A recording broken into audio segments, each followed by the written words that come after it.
My name is Engineer Dr. Folu Olusanya, Director, Electrical Engineering. Well, the team is a beautiful team.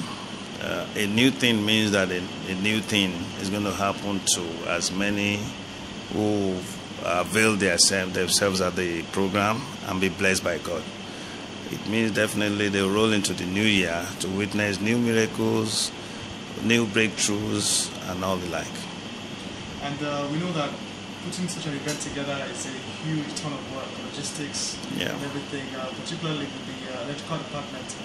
What are the challenges that you have to overcome in the last couple of congresses, and this year, what are the measures that are being put in place? Yes. This major. Thank you very much. One thing people don't like to hear, but is the truth, is that power is the basis and the core of everything. No matter how any other department, no matter how hard they work, if there is no power to power the audio, the video, and all that, the entire program does not really achieve what it should be. So for these reasons, the General Overseer, Pastor Adeboye, put so much consideration in terms of funding, in terms of planning, in terms of everything to this department. And by God's grace, in the past years, we have not really disappointed. So it takes a lot of planning. It takes us about 3 months average from one program to the next for the electrical department to be set. Because Redeem is expanding at a rate that no other city in Nigeria that I know of expands that way. So in 3 months, the rate of growth of power is so much that we have to struggle to be able to cope. In terms of volume of people, a gathering of about 3 million plus really never happens anywhere except here. And to accommodate that in terms of structures, in terms of general infrastructure of power, water, and all that is an Herculean task. And you can't have water if there is no power. So it's a major planning for us. But we thank God we've always been able to cope by His grace. Well, this year is going to be a unique year because, number one, every year the traffic situation increases, and that means that in terms of parking provisions, we have increases, and because of security measures, of course, every car park has to be lightened, and aside from that is the lighting that helps the security people to be observant. So this year, all I can plead is that the mission has regulations. People should try and follow regulations. There are routes mapped out for this year. If your route is defined, these routes are going to be published well ahead of the program. I think they are in publication now. Some papers are already talking about it. People should ensure that they check what route is allocated to them, depending on where they're coming from, and obey the rules. Our security guards, too, will be directing. They should understand that they are doing the work of God, and honoring them is honoring God. So if they tell you to do whatever, just obey. And of course, it's when there is orderliness. It's when there is orderliness that, of course, there will be peace.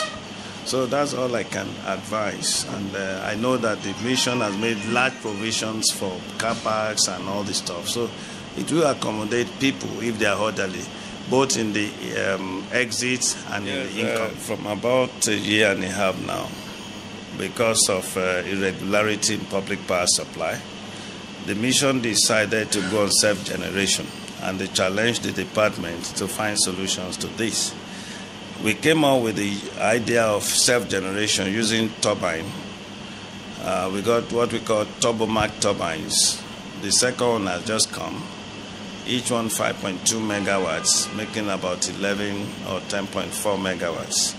So for the past 1 year, the mission, that's the redemption camp, has been having constant power, 24 hours, 7 days, uninterruptibility. And that's rarely happening anywhere in the country. So for this Congress, we are set. We've been powering our turbine on diesel, but this year, we've been able to turn over to gas. So we have gas-fired turbine, which is give us sufficient power to cope. and it will be uninterrupted. What I know is that our General Overseer, Pastor E. Adeboye, for a very long time, and I think up till now, has been financing the generation of power in the camp from his own personal pockets. Occasionally also, the mission does the part financing, particularly for the purchase of the turbine. But for the running, the General Overseer has sustained us substantially. And I still hope that it will continue for a while. We ran to a level where we're consuming diesel for over 100 million every month. But now that we are turning over to gas, we are expecting that we can come down to an expenditure of about 60 million or a little less.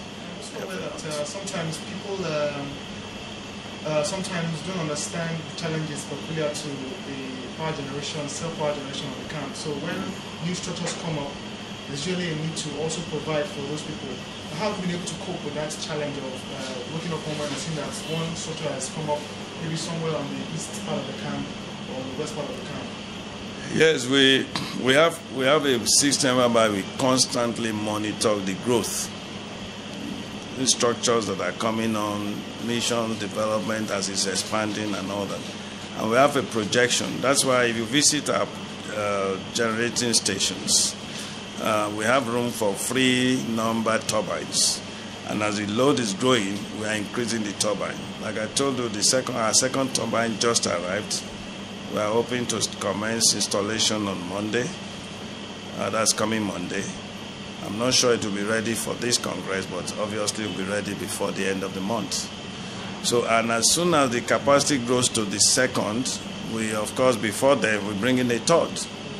So we have had a growth pattern, and we've had our program set to coping with them.